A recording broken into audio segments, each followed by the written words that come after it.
Hi, today we're reading chapter number 4 out of the book Shiloh. So, on Thursday actually, it's been a while since we've read.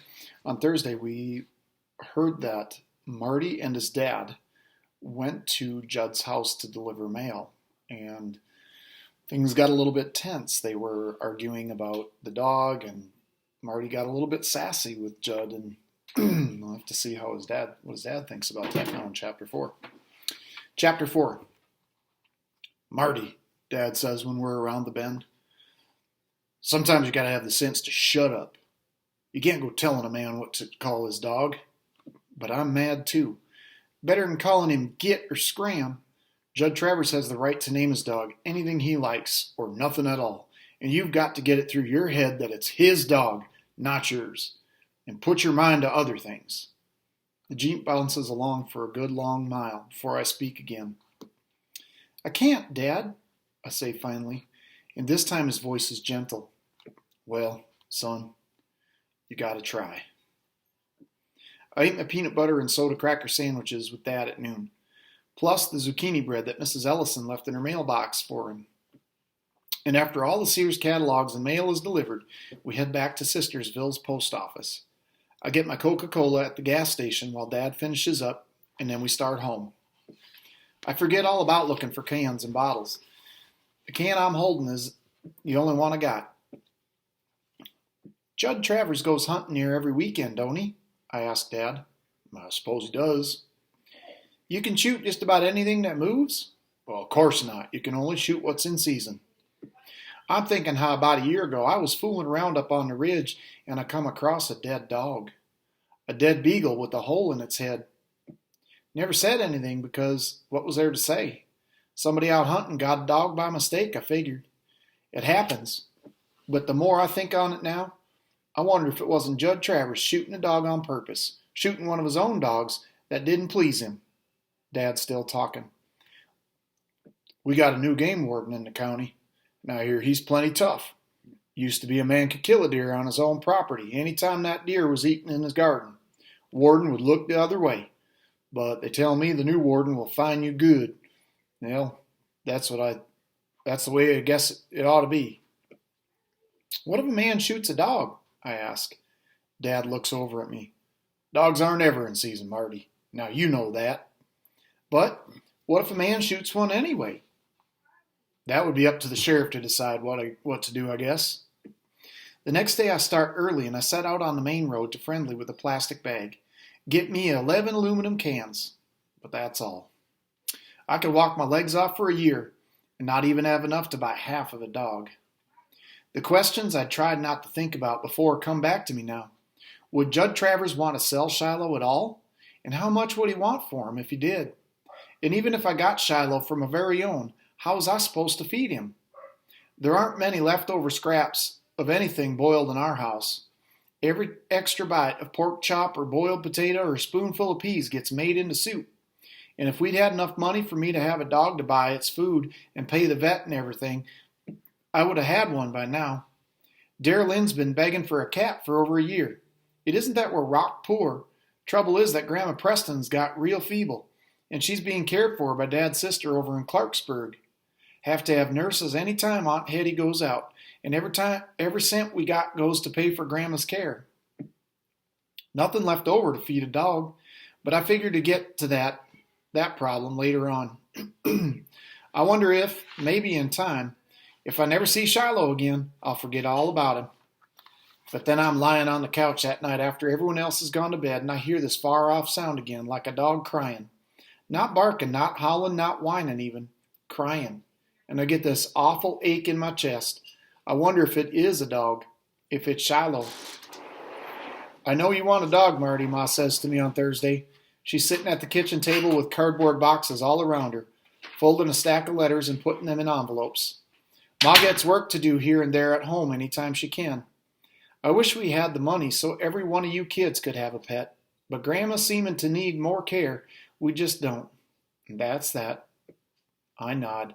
Ma knows me better than I know myself. Sometimes she don't have this straight. I don't want just any dog. I want Shiloh. Because he needs me bad. It's Friday morning when I hear the sound of Dad's off on his mail route. Darylyn and Becky's watching cartoons on TV. Ma's out in the back porch washing clothes in the old washing machine that don't work. Only the wringer part works if you turn it by hand. I'm sitting at the table eating a piece of bread spread with lard and jam when I hear the noise that I know is Shiloh. Only the softest kind of noise, and right close. I fold up the bread, jelly to the inside, and I stick it in my pocket and go out the front door. Shiloh's under the sycamore, head on his paws, just like the day he followed me home in the rain. Soon as I see him, I know two things. Number one, Judd Travers has taken his dogs out hunting, like he said, and Shiloh's run away from the pack. And number two, I am not taking him back. Not now, not ever. I don't even have time to think how I had promised Judd if I ever saw Shiloh loose again, I'd bring him back. Don't even think what I'm going to tell Dad. All I know right then is that I have to get Shiloh away from the house where none of my family will see him. I'll run barefoot down the front steps and over to where Shiloh's lying, his tail's just thumping like crazy in the grass. Shiloh, I whisper, and I gather him up in my arms, his body shaking all over. But he don't try to get away. Don't creep off from me the way he did that first day. I hold him as close and as careful as I carry Becky when she's asleep. And I start off up the far hill into the woods, carrying my dog. I know that if I was to see Judd Travers that very minute with his rifle, I'd tell him he'd have to shoot me before I'd ever let him near Shiloh again. There are burrs and stickers on the path up the hill, and I wouldn't take it without my sneakers, but if there's burrs and stickers in my feet, I hardly even notice. No, Judd Travers and his hounds won't be over here, 'cause this hill belongs to my dad. Get me as far as the shad bush next to the pine trees, and then I sit down and hug Shiloh. First time I really have him to myself. First time I can hug him, nobody looking, and just squeeze his thin body, pat his head, and stroke his ears. Shiloh, I tell him as though he knows it's his name. Judd Travers is never going to kick you again.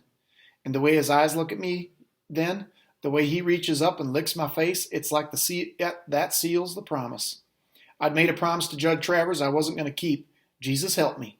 But I'd be making one to Shiloh that I will. God strike me dead. I set him down at last, and I go on over to the creek for a cup of water. Shiloh follows along beside me. I cup my hands and drink, and Shiloh helps himself, lapping it up. Now what? I ask myself. The problem is looking me square in the face. I got to keep Shiloh a secret. That much I know, but I'm not going to keep him chained. Only thing I can think is to make him a pen. Don't like the idea of it, but I'll be with him as much as I can. I take him back to the shad bush, and Shiloh lays down. Shiloh, I say, patting his head. Stay. He thumps his tail, and I start to walk away. Looking back, Shiloh gets up. Stay, I say again louder, and point to the ground. He lies back down, but I know he's like to follow anyways. So I pull him over to a pine tree, take the belt off my jeans and loop it through his raggedy old collar that he's wearing, and fasten the belt to the tree. Shiloh don't like it much, but he's quiet. I go down the path, and every so often I turn around. Shiloh is looking at me like he won't never see me again, but he still don't bark. Strangest thing I ever see in a dog, to be that still. Ma's still sitting on the back porch. When she washes, it takes her nearly all day, and Darylyn and Becky stuck to the TV. So I go to the shed by the side of the house, and I take extra fencing that Dad used when we had us more chickens. I take me a piece of wire, too, and I go back up the hill. Shiloh's still there, and he don't try to get up while I set to work. I string the fencing around the trunks of 3 small trees for corner posts, and then back to the pine tree again where I fasten it with wire. Pen measures about 6 feet by 8 feet. I go back down to the shed again, and this time I get the old rotten planks that Dad took out of the back steps when he put in the new ones. Pick me up an old pie tin, too. I take the planks up to Shiloh's pen and make him a little lean-to at one end to protect him from the rain. Fill the pie tin with water so he'll have something to drink. Last of all, I take the lard bread from my pocket and feed it to Shiloh in little pieces, letting him lick my fingers after every bite. I wrap my arms around him, pat him, run my hand over his ears, and then I kiss his nose. I tell him about 1,000,000 times that I love him as much as I love my ma. The worry part is whether or not he'll stay quiet. I'm hoping he will because he was a silent dog to begin with, but all the way back down the hill to the house, I put my finger to my lips and I turn back and say, shh. Shiloh don't make a sound, like he had the bark beat out of him when he was a pup and it just has never come back. I'm as tense as a cricket that night. Tense when Dad drives up in his Jeep, afraid the dog will bark. Tense when Darylyn and Becky are out in the front yard playing after dinner, squealing and yelling, afraid that maybe Shiloh will want to get in on the fun and maybe dig a hole under the fence. He never comes. I manage to take a piece of potato and some cornbread up to him before it gets dark. I sit down in the pen with him and he crawls over to me, licking my face. If he'd have been a cat, he would have purred. He was that glad to see me. Tell him I'm coming back tomorrow with some kind of leash for him. Tell him we're going to run all over that hill, him and me. Every day. Tell him he's my dog now, and I'm never going to let anybody hurt him again, ever. And then I leave, wiring that fence good. I go home and sleep a full night. First time in a long while. So, he took the dog. What do you think of that? Do you think that was okay? Is it okay for him to keep it? He promised Judd he'd bring it back. So what's he going to do? Do you think he's going to get caught?